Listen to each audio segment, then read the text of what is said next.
performance, who are working under pressure, stress, and trying to succeed.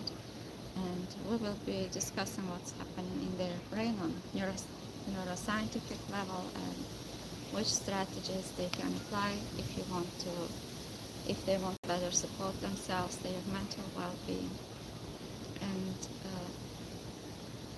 we will be mentioning about college athletes today. These young people, typically around the ranges of 18, 22 years old, are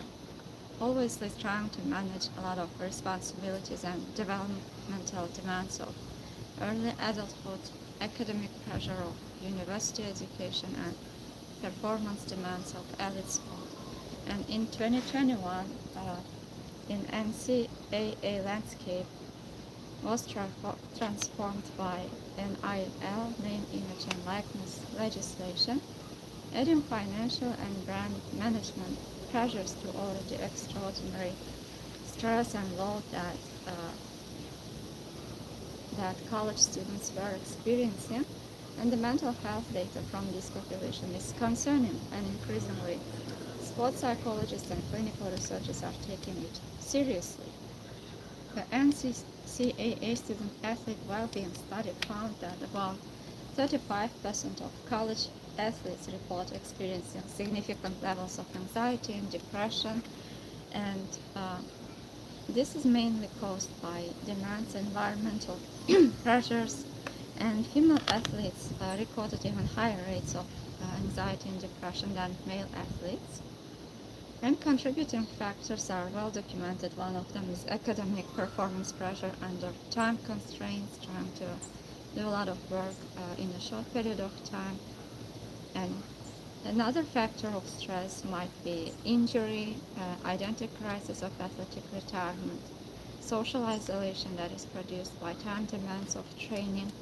and coach-athlete relationship stress might be reflected on their health, and that is identified as one of strongest predictors of athlete well-being. So also one of main challenges caused is athletic identity crisis. The athletes who are the most successful ones, I'm sorry,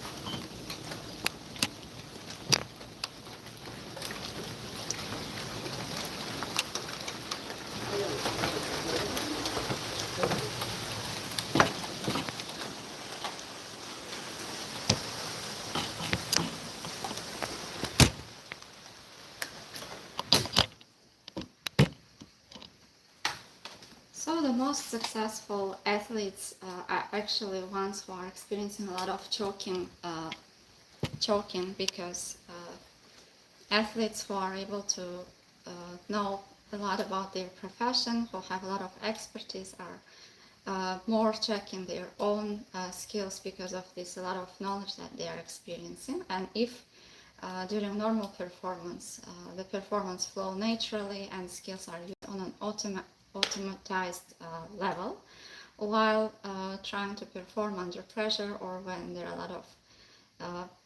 a lot of people watching you, the professional athletes experience the highest levels of choking because of their expertise and sensitivity, because they know a lot about their profession and they were trained. So when they focus their attention on performance, sometimes this automatic behaviors are decreasing, and this impairs their performance, and that's actually what choking is. And one of strategies of improving and decreasing choking behaviors are by intentionally setting your attention towards what you can control, towards your next step. It's also called process-based pacing. So instead of thinking about the outcome or the mistakes that you can make during that moment, intentionally shifting your attention to things that you can change, you can control at that moment, and trying to make the most of the moment and focusing on the process, and are some strategies that can be used to decrease choking and stress of athletes and high performance. And Jay Coakley at UCC has introduced the concept of athletic identity foreclosure. the premature narrowing of personal identity around the athlete role to the exclusion of other identity domains. And research by Brewer, Van Ralt, and Linder on athletic identity found that high athletic identity is associated with both superior performance outcomes and significantly greater psychological vulnerability to the inevitable performance disruptions such as injury, poor performance periods, and ultimate career secession. So on one hand, this means that if people are having a lot of success and they are successful in their career, this already means that they are very sensitive towards their performance, they love their sports, and that's one of the reasons why they are successful. But on the other hand, it makes them more vulnerable because when something goes wrong, when there are mistakes, when there are injuries, they can be impacted even more, because one of the reasons is because of their sensitivity, because of the love of the sports, and also being successful requires a lot of hours of training, a lot of work, and this consumes their time and efforts, and oftentimes little time is left for the relationships or other domains in their life and their other roles, and this causes a narrowing down of identity, and most of efforts, most of activities and behaviors are concentrated on athletic identity. So when these people are experiencing injuries, or when there are mistakes or some problems arising in their profession, they are experiencing challenges even more strongly than normal athletes who are not that successful, and it can be more difficult for them to come back and to improve their mental well-being. Therefore, it's suggested that to find, for high performers or for people who are working under stress, under a lot of pressure, to identify some domains that can be developed in order to help them to support themselves better. For instance, according to research, the psychotherapists who are able to have different identities and who are working in different types of jobs and having more hobbies or different activities apart from their job, they were found to be more successful and resilient, and in the long run these people are able to work for longer periods and to be impacted less by adversities, because for instance social support is one of the most significant factors, because when something goes wrong, social support is extremely important, and people who are able to reach to connect with their social support and relationships that help them to feel better, to feel supported, they are recovering much faster than those who are isolated, staying lonely and experiencing difficulties alone.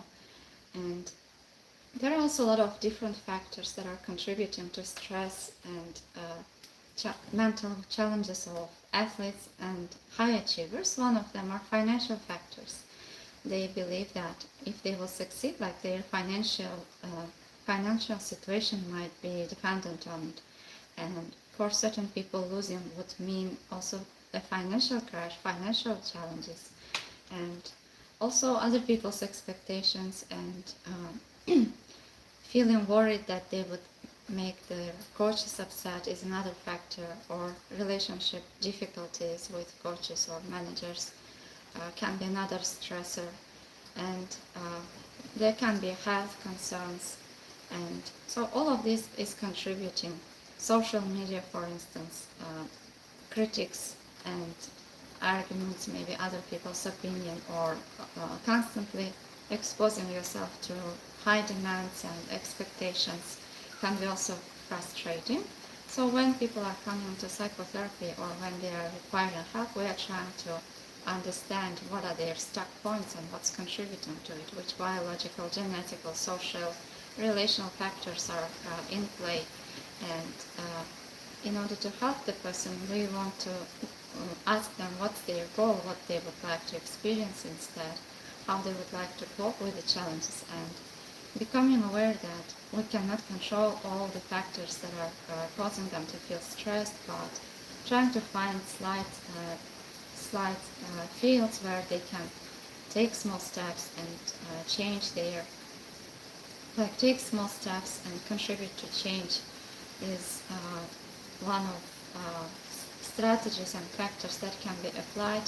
in order to help the person to overcome the challenges they are having at that moment. And becoming aware of your thoughts, which thoughts are contributing for depression or anxiety. Maybe they think that if they fail or if they make a mistake, that their relationship, their career is over. But when you step back and when you try to absorb these thoughts, you oftentimes notice that it's not the case, that this is catastrophic thinking. And when you start to analyze what's the worst thing that can happen if you fail or if you make a mistake, maybe you can recover again, or you can try again, and this will not be the end of the world or the end of the career, or you can gain more skills, you can prepare better, you can have a better time management, and seek for resources, use social supports or any other resources, and you can perform better next time. So noticing these thoughts that might be contributing to depression or anxiety is another strategy that we are using in psychotherapy to help the people to overcome stressors, injuries, moments of when they feel low. And NCAA's men's basketball tournament, so-called March Madness, represents one of the most psychologically interesting competitive environments in American sport, where there are 68 teams and single elimination format, and one loss and the season ends. And for the athletes competing, this format produces a unique psychological challenge, because your performance also shapes the team's performance, and that's why there is an increased sense of responsibility. And for athletes competing, this format produces a unique psychological challenge, the high stakes competition of their college careers in a sudden death format with national television coverage against opponents they may have studied for weeks. And this might be upsetting, lower seeded teams defeating higher seeded ones, occurring consistently enough in March Madness to have their own cultural identity, bracket busters. And psychology of upsets is instructive. Cy and Baylock's choking research, for instance, predicts that higher seeded, more favored teams will have more invested in their expected outcome, and more cognitive resources available for self-monitoring, are more vulnerable for choking under the unique pressure. And also, as we have already mentioned, the financial and psychological aspect of constantly performing under pressure and when everyone is following you is another source of stress. So when we use acceptance commitment therapy, we are helping the people to realize what's motivating them, what's their source of motivation, inspiration, why this goal is important for them, and at times when they feel burnout, for instance, reminding them about their love for the sport, or what was driving their behavior when they just started. And oftentimes they realize that this was the willingness to contribute, to learn, to develop their skills, to better understand themselves, or and when they are remembering about these goals that they have set and these values that they have forgot about, this helps them to feel more relieved, and even if they haven't win or they made mistakes, this makes them less vulnerable and helps them to motivate and to recover, to reset, because you can always be contributing even at times when there are mistakes. You can always try to be kind, you can always try to learn something new, and these values can be used even at times of stuckness, or at times of mistakes, at times of difficulties. And if initially, for instance, the people feel stuck with their negative thoughts, or just focusing on their athletic identity, this type of thinking and gaining new perspectives can help them to generate new insights and new solutions for themselves. And also, like for instance, you can be a contributing person, a caring person. You can learn even during times of stuckness or mistakes or injuries, or when not everything doesn't go as was planned. So this helps them to create a sense of relief and to find new solutions, new ways of slightly changing the situation or reacting differently to difficulties, to difficult thoughts, difficult feelings, and be more flexible to accept the feelings and to take steps even in these uncomfortable situations. And also, as we have already mentioned, diffusing, detaching from some thoughts that might be contributing them their depression. For instance, if they have some catastrophic thoughts, such as if I perform poorly, I lose my scholarship, my place on the team, my identity, and my future. So when you are fused with these thoughts, of course you will have high levels of stress, anxiety, but when you can step back and notice that this is just a thought, you can be able to react to these thoughts and feelings differently with more psychological flexibility. And some questions that you can ask yourself if you want to detach and to step back and create space from the thoughts are: what's the actual realistic consequence of one poor performance? What is within my control today? What value-aligned action is available for me in the next 5 minutes? And this diffusion creates freedom of responding differently, and you are more likely to respond being closer towards your preferred version, towards your goals, towards your values, and it creates psychological space between threatening thought and the behavior response that allows process-focused execution rather than threat-activated self-monitoring. So at times when you feel stressed, depressed, or anxious, asking yourself, what's the smallest step I can take right now in this current situation? How I can respond to this situation in a manner that would serve my values or who I want to be in the middle of chaos or cruelty or challenges or difficult feelings of uncertainty. And this helps you to create open for you new ways of responding. Of course, this doesn't mean that we are ignoring the problems or challenges that they are having, but at least instead of waiting for the situation to be perfect, for circumstances to be perfect, we are helping people to take steps even in the middle of pain, in the middle of difficult feelings, sadness, anxiety, depression, and this actually helps the people to keep going, and people who are able to take steps and to see opportunities and to do their best at any circumstances are more successful and more likely to reach their goals and what they have set for themselves, rather than those who are not acting at all or not doing anything at all. And research on athletic identity foreclosure suggests that athletes with broader identity development, who have meaningful investments in student identity, relationship identity, and personal interest development alongside their athletic identity, are more psychologically resilient to athletic setbacks and perform better under pressure. Therefore, asking yourself what are some fields that I want to develop my identities more, and setting small realistic goals for that fields can be one of the steps that can be followed. And in sports psychology, toolkit for college level competition includes several evidence-based practices specifically relevant to American single elimination and high visibility competition formats. Mental imagery, for instance, according to Orlick and Paddington's study of Olympic athletes, found that 99% of peak performers use systematic mental imagery as part of their preparation, and that imagery was process-focused rather than outcome-focused. So this means that intentionally imagining your performance and how you are overcoming the setbacks and how you are doing the work, or for instance, if you are preparing for the exam, imagining that you are preparing, studying,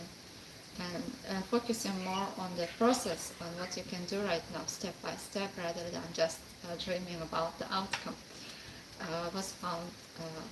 helpful. And we also see the basis of it in social focused brief therapy. We are helping the people to describe what change they want to see in themselves, what they want to achieve, and we are helping them to slowly walk and to walk in the future they want to create, and helping them, asking them questions to help them find their resources, their skills they can use on this way. So we tried to share here some most evidence-based and important research on sports psychology, acceptance, commitment therapy, and mentioned some strategies from solution-focused brief therapy that might help you to support yourself better if you are a high achiever or if you are experiencing mental challenges, difficulties while trying to succeed. I hope that this time was useful for you. Don't forget to subscribe and turn on your notifications.